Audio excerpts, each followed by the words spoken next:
Hello, children, how are you? Children, today we are going to have the topic which we have already discussed in two parts. So, children, today we'll study material noun. Before that, we have already discussed abstract noun and collective noun, right? So, I hope that you all understood both the topics, both the kinds of nouns. And today we'll discuss the third type of noun, that is material or concrete. Students, whenever I speak a word which is new to you, you should repeat after me. आपको मेरे ठीक बाद में उसको बोलकर practice कर लेनी चाहिए, because sooner or later you are also going to be going to use it. So material noun और concrete nouns क्या होते हैं, let's understand.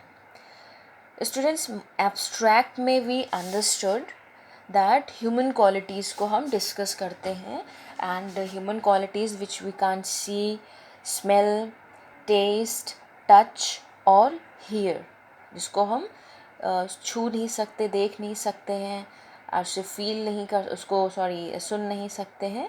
So that is called abstract noun.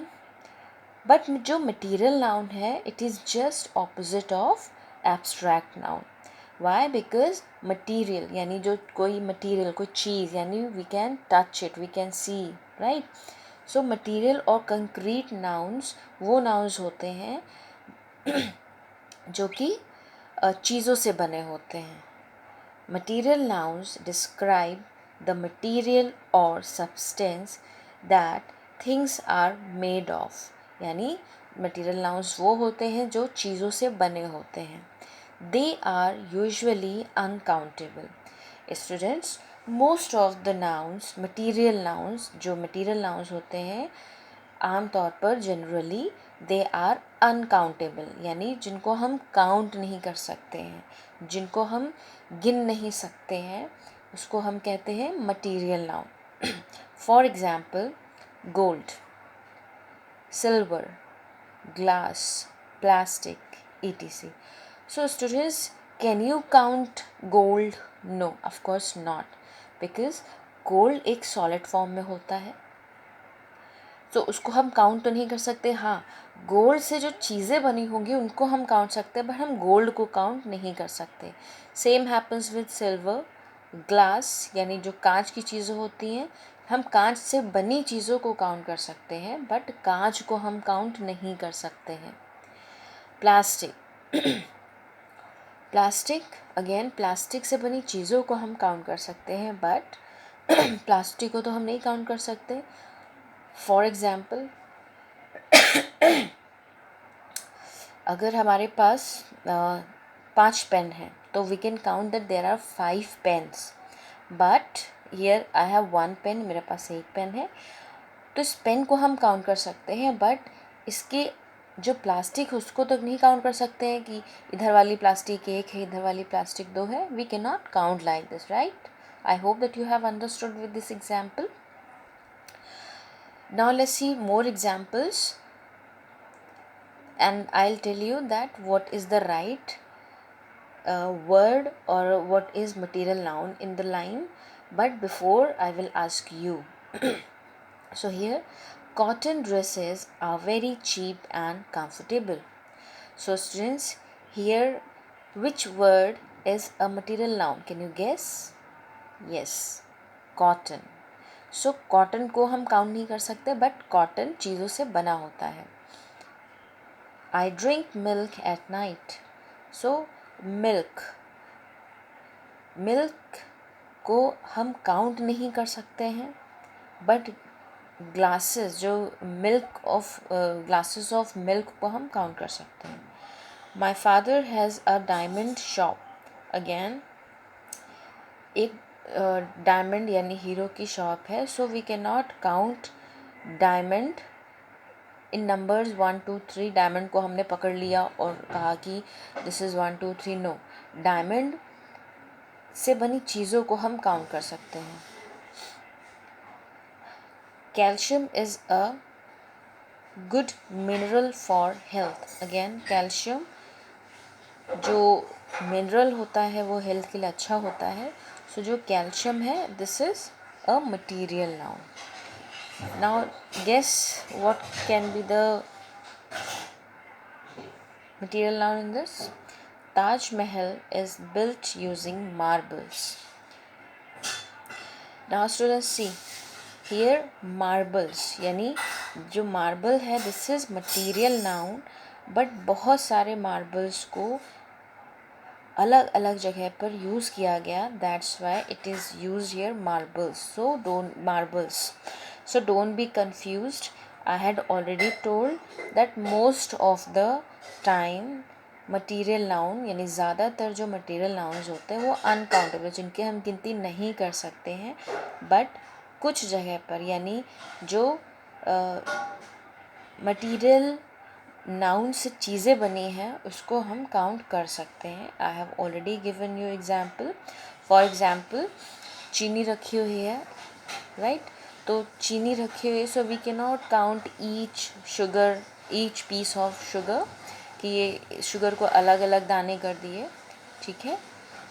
तो लेकिन वहाँ पर अगर 4 बोरी सैक ऑफ शुगर रखी हुई है तब हम कहेंगे कि 4 बोरियाँ चीनी की हैं. तो हम काउंट कर सकते हैं चीनी को कि बोरियाँ 4 हैं. ठीक है.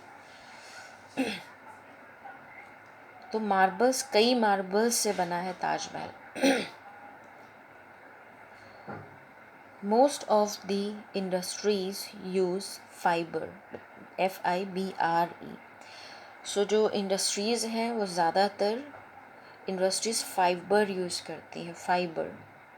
तो यहाँ पर फाइबर है. फाइबर एक मटीरियल नाउन है. Women like silk saris. So जो विमेन होती है most of the time they like silk saris. So students silk here is a material noun. So let me just tell you, let me underline all the material nouns for you.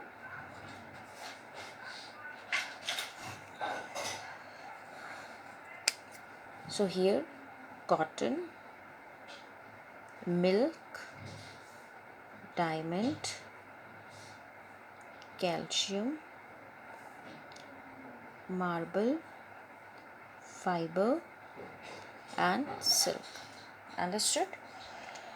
So this is for today students. And one more thing students, जो literature की book है आपकी my English garden उसकी जो exercises हैं it can be filling the blanks और true false and any kind of exercises वो सारी हमें बुक में ही करनी है. बाकी क्वेश्चन आंसर वर्ड मीनिंग वो आपको अपनी नोटबुक में करना है. ठीक है.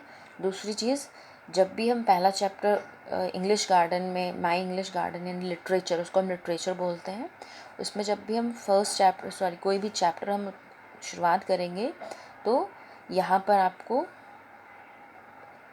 here you have to